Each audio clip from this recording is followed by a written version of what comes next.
Sweden has recently experienced an unparalleled surge in violence. There were 391 gunshots reported in total in 2022, and 2023 was no different.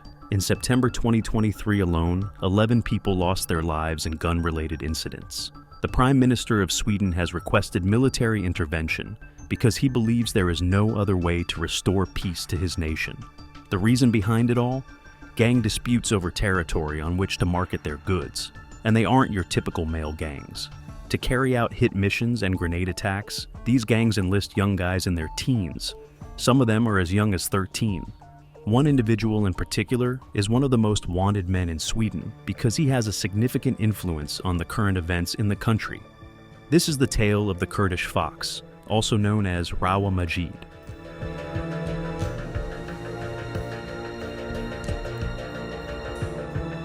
On July 12, 1986, RAWA Majid was born in Iran to Iraqi parents. The Iran-Iraqi feud was heating up, so his parents left. RAWA and his family moved to the city of Uppsala when he was just a few months old. The Swedish capital, Stockholm, is located roughly 70 kilometers away from Uppsala, a smaller city.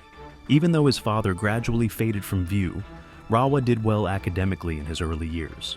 He did particularly well in business studies during his secondary education.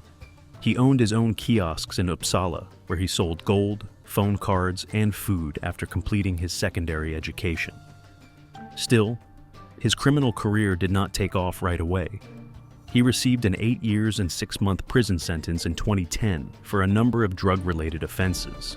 Managing the coke he brought in from the Netherlands was part of this. He was granted an early parole release in February 2015. Purchasing his own ice cream shop in Uppsala proved to be a wise business decision, not because the store had large lineups outside, but rather because he intended to utilize it as a money laundering operation. However, RAWA's freedom was fleeting. He broke his probationary conditions just 3 months after being freed, landing him in jail once more. He was freed once more in 2018, but this time he was subject to tight regulations and couldn't leave Sweden. But before he could even finish speaking, RAWA's cousin was taken off the field, and he understood he might be the next. As a result, RAWA was given permission to depart Sweden, even though she was being watched over and on probation. He was given permission to visit the nation of his parents' birth, Iraq, and eventually registered in Suleimania, a city in the east of the Kurdistan region of Iraq, the city where his mother was born. It must be acknowledged that RAWA resumed his drug smuggling and drug selling activities as soon as he was released. He didn't become the leading drug smuggler in Sweden until 2020, when authorities cracked the encrypted messaging database he was using. Swedish police had no idea how significant RAWA was to the country's smuggling community before this hack. But how was he doing it? Now, RAWA Majid is more commonly recognized as the Kurdish Fox, the head of the Foxtrot group. According to reports, RAWA's close acquaintances and family members have been part of the gang for a long time. When added together, those are roughly 10 individuals, all in the 25-35 age range. The golden fox chains and rings worn by the core members serve as identifiers. The primary goal of the Foxtrot gang is to import substantial amounts of drugs into Sweden, where they are subsequently sold to other gangs. They are also well known for not holding back when it comes to deploying extreme violence. PGP messages have also shown that Majid has complete authority over the Foxtrot gang and its operations, at least since 2020. He was in command of the foot soldiers, the couriers who carried the drugs, and the guards at the stash houses. Swedish authorities stepped up their probe into RAWA after discovering the PGP messages had been compromised. A year and several investigations later, they found him in Iraq. In November 2021, they organized an operation and conducted a raid on RAWA's purported residence with the assistance of Iraqi police. Sadly, though, he had just left, and all they could find were several cell phones. The Fox was vanished. It was instantly conjectured that RAWA had the appropriate contacts in Iraq and that he had been advised he needed to relocate before the raid. RAWA moved to Turkey shortly after this operation. For only a few months, everything was calm around him, but in March 2022, his name would surface once more. This time it was about a conflict between his Swedish group, the Foxtrot, and another gang called the Bandidos. What caused the conflict? Swedish police confiscated 2 sizable drug shipments on February 11th and 14. There would be grave repercussions from this feud. 2 weeks after the packages were seized, there was gunfire at the Bandidos clubhouse. Still, this was nothing in comparison to what was going to happen next, with some of the more noteworthy incidents occurring on March 4th, when an innocent barber was taken off the field. It would go tit for tat. The man was driving his white Mercedes close to the Bandidos clubhouse when Peter Hassan Hagi, 17, pulled up beside him and started shooting at him. While they believed the strike was intended for a bandit who also drove a white Mercedes, police believed the victim was innocent. It's interesting to see that most of the people committing these gang crimes are immigrants. According to a 2022 investigation, 85% of the suspects in the deadly shootings and other incidents were either not born in Sweden or had at least one parent who was not from there. RAWA gave the command for his soldiers to prepare for fresh attacks against the Bandidos 2 weeks after this incident, and they complied. A young male was spotted on March 28th sprinting into a gym and down the stairs. He obviously arrived with a purpose. Let's look at the video.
The young male is spotted entering the gym area downstairs. At the spot where he struck someone, onlookers can be seen frantically sprinting up the steps. Not too long after, the gunman dashed back up the steps. Before someone pointed him in the right route, he even attempted to flee through the wrong door. His objective? To expel a Bandidos member who held a high level from the gym. The final outcome? Frederick was struck by him. He was completely innocent and did not live. The hitter achieved it while he was only 16 years old. In Turkey, RAWA himself stayed at bay during all of this. But he would also find himself in a lot of difficulty. While working as a landscaper in the Turkish city of Marmaris in April 2022, Ali Aaron discovered a pouch that someone had left behind. When Ali opened it, he discovered wads of cash jammed within the pouch. Even though Ali was a gardener with a small salary, he did not use the opportunity to keep the money for himself. No, he made the decision to call the cops. They had counted several currencies totaling more than $12,000 at the station. Police were able to identify a man named Miran Ataman after looking through the security footage that was taken close to the park. Naturally, Miran accepted their invitation to pick up the pouch at the police station. Presenting himself as a shipping magnate, he left $400 as a thank you for Ali. However, the police were strangely drawn to this Miran Ataman. After deciding to search every database for his ID, they found that this was not Miran Ataman. This individual was wanted on a global scale, a man who was the target of an Interpol red alert. Instead of Miran Ataman, the man they were facing was actually RAWA Majid, a wanted man.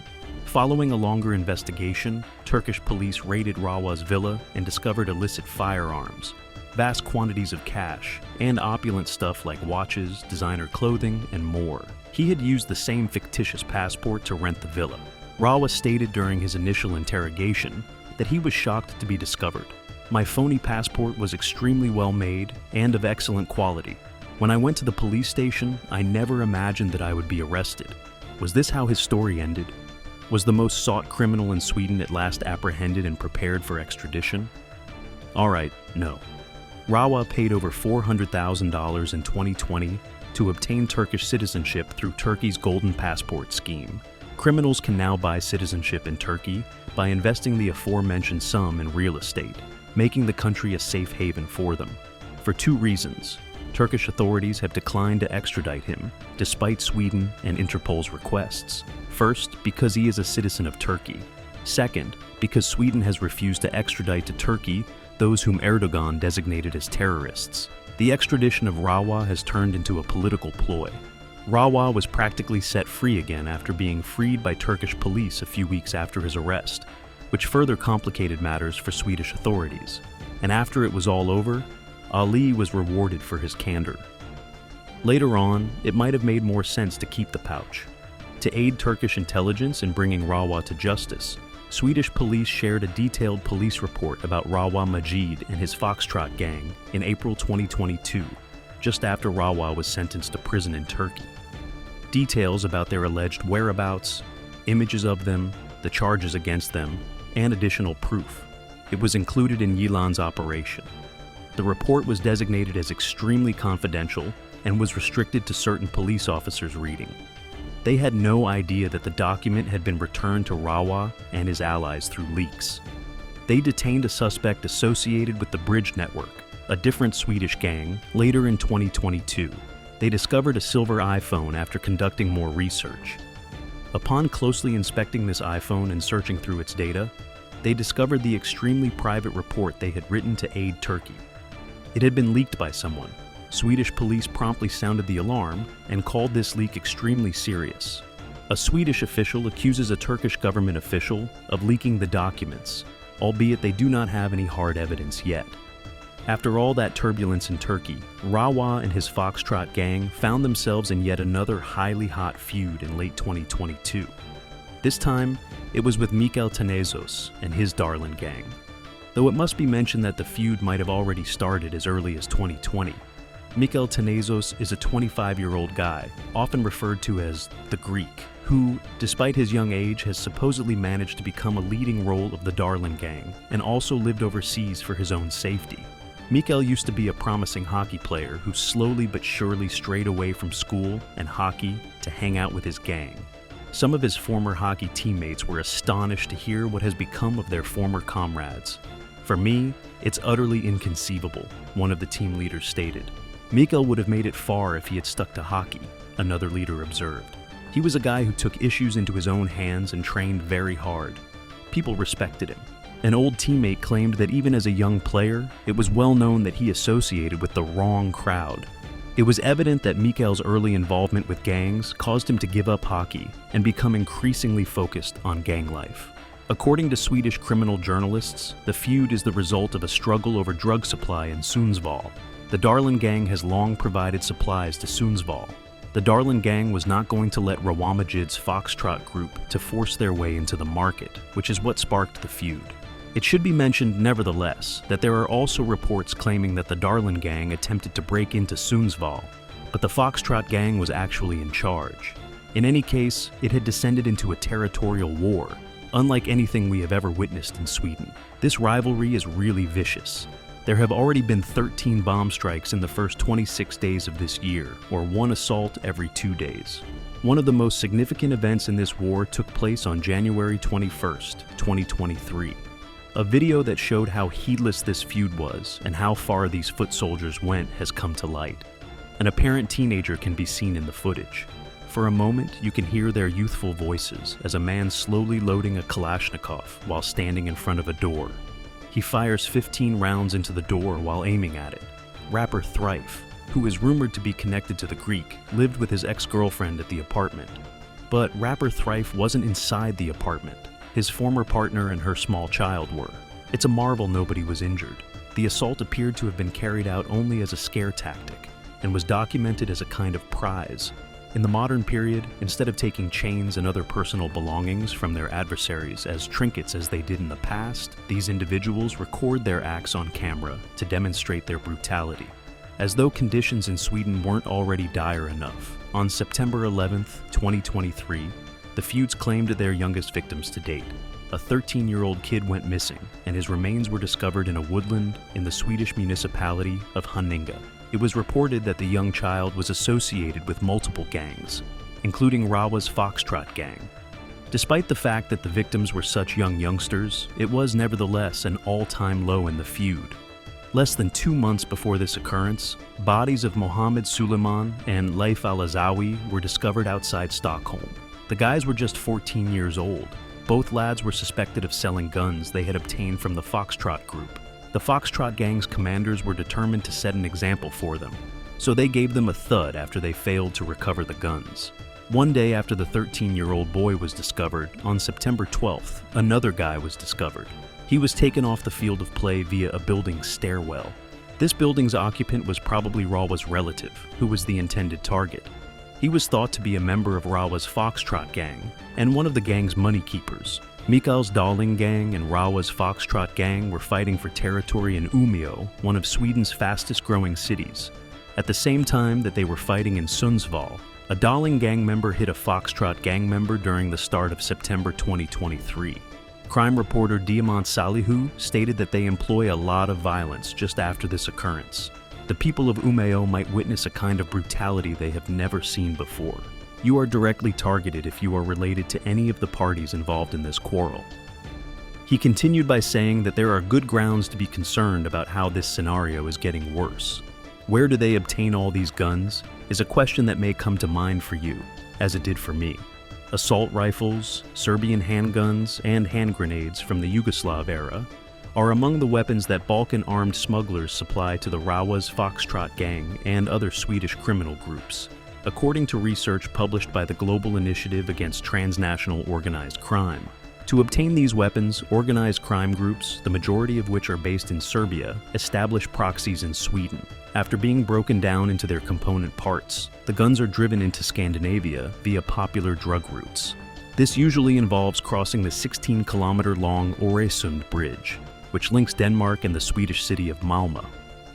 Serbian zastavas make up 1/3 of all illicit handguns in Greater Stockholm. The majority of firearms are sent via order. Hand grenades are frequently included with a Kalashnikov as a kind of gift.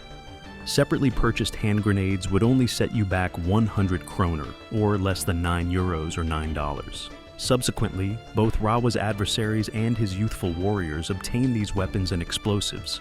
In addition to the numerous enemies RAWA has made in rival gangs, problems were also developing within RAWA's own group, Foxtrot. His gang wasn't as close as they used to be in the last few months. The gang itself was experiencing internal strife, which caused members to turn on one another. The police claim that Ismail Abdo, who was once considered RAWA's right-hand man and a close confidant, turned against him after a drug deal went awry this summer. This is a big reason why family members are now the focus of violence. They've known each other for a very long time and are pals. They are aware of someone's family's location. According to Swedish criminal reporter Diamant Salihu, they are aware of one other's shortcomings. On September 6th, there was a gunshot in Istanbul, according to reports of the breakup. Two men come on a moped, as shown in the CCTV clip. One of them leaps off and shoots 5 victims multiple times. These 5 then returned fire. Nobody suffered any major injuries. A day later, Ismail Abdo's 60-year-old mother was taken from the field as quick retaliation for the shooting. This accurately portrays the level of ruthlessness displayed by RAWA and his group, even though we have already witnessed several extraordinary loads. Nobody was safe, not even their mother. After only 4 days, there was yet another shooting. It was directed at RAWA's mother-in-law this time. A man knocked on her door several times, but she did not open. The man shot her flat after a few minutes and ran away. She would not have survived if she had opened the door. Then a man was taken off the field 2 days following that shooting. The man, identified as Mogos Emanuel, was found to be in the wrong place at the wrong time and had no link to the incident, according to additional research. The targeted victim was one of RAWA's family members. The breakup of the Foxtrot gang will probably result in the formation of other gangs and partnerships, which will alter the criminal landscape. According to Police Chief Mats Baki, there was a split inside the Foxtrot gang, and as a result, RAWA's associates left him, were imprisoned, or were 6 feet under. RAWA is no longer as strong as he once was. For now, however, Swedish police are closely monitoring the situation in an attempt to obtain useful information and possibly even take advantage of the chaos to infiltrate and destroy entire gangs, or at least apprehend important individuals. The head of the armed forces was called in by Swedish Prime Minister Ulf Kristersson on September 28, 2023, to talk about how the military could support law enforcement in combating the unprecedented wave of violence that has the nation in a chokehold and is resulting in nearly daily killings and explosions. It is quite uncommon to involve the military in the fight against crime. It highlights just how terrible the issue is in Sweden.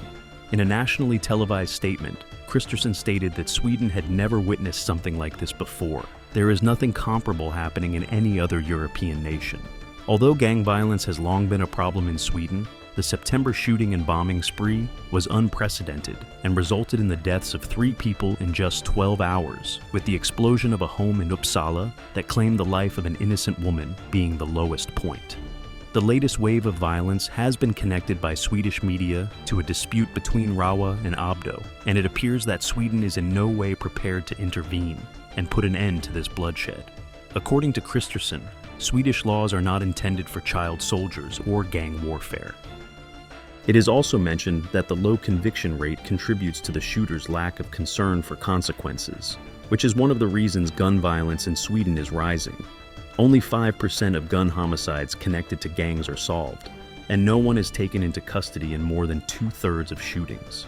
As a result, Sweden is currently facing an issue that doesn't seem to be getting better, from the country's continuous killing spree to RAWA MAJI'S continued evasion of Swedish authorities, to teenage lads lining up to become gang members. There are many issues facing this country. As of right now, it appears that there is no way to stop all of this violence. It is anticipated that RAWA will continue to hide out in Turkey, and that young boys would continue to sacrifice their own futures to work for gangs. I have a ton more videos coming up on this subject. This was only the beginning. If you like this video, please make sure to subscribe if you haven't already, like it, and leave a comment with your opinions. It greatly benefits the channel and only takes a moment. I'll see you in the following.